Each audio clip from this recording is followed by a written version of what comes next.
Hello and welcome to the Weichert Report's next after-action report on the ongoing battle in Deir ez-Zor. I'm Brandon Weichert, founder and CEO of the Weichert Report, and this is your world. The United States has committed itself to fighting against jihadist elements such as ISIS operating in Syria and neighboring Iraq. The Trump administration has been effective in rolling back ISIS's presence in Iraq, but now it has shifted its focus to Syria. Since 2013, the Syrian civil war has raged between the autocratic Iranian and Russian-backed regime of Bashar al-Assad and a multiplicity of actors, all of whom are seeking to topple Assad's repressive regime. Yet as the United States has learned over the years, the opposition, with the exception of the Kurds to Assad, is far from either democratic or pro-Western. In most cases, these groups are jihadi terror networks.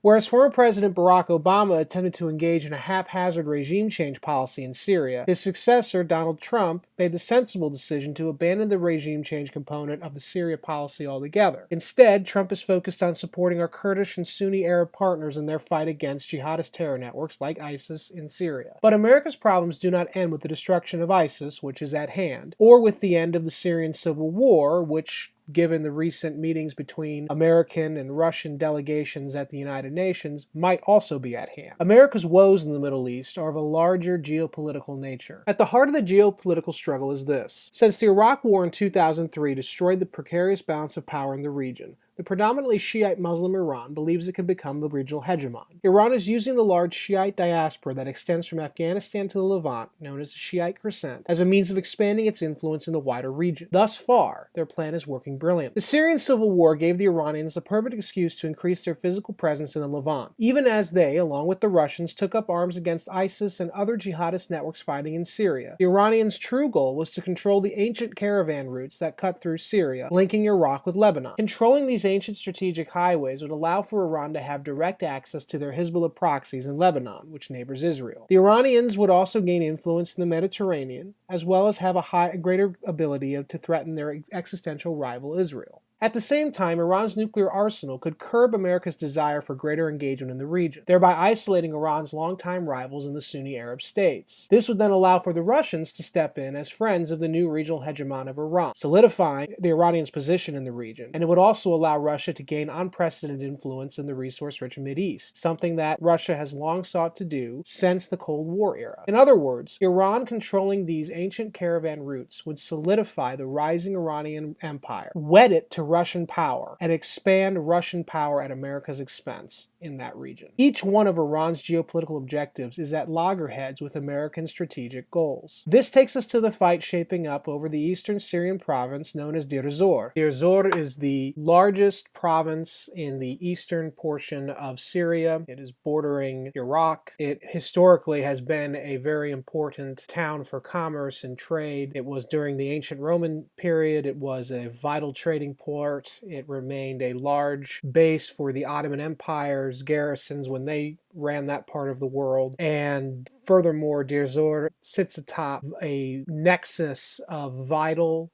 geostrategic ancient caravan routes that Iran seeks to dominate today. Right now, the American-backed Syrian Democratic Forces, a militia of Kurdish and Arab fighters, is racing against the Russian-backed Iranian and Bashar al-Assad forces for control over this geostrategically vital region. The cynics insist that America's race against the Russo-Iranian alliance for control over Deir ez-Zor is about oil.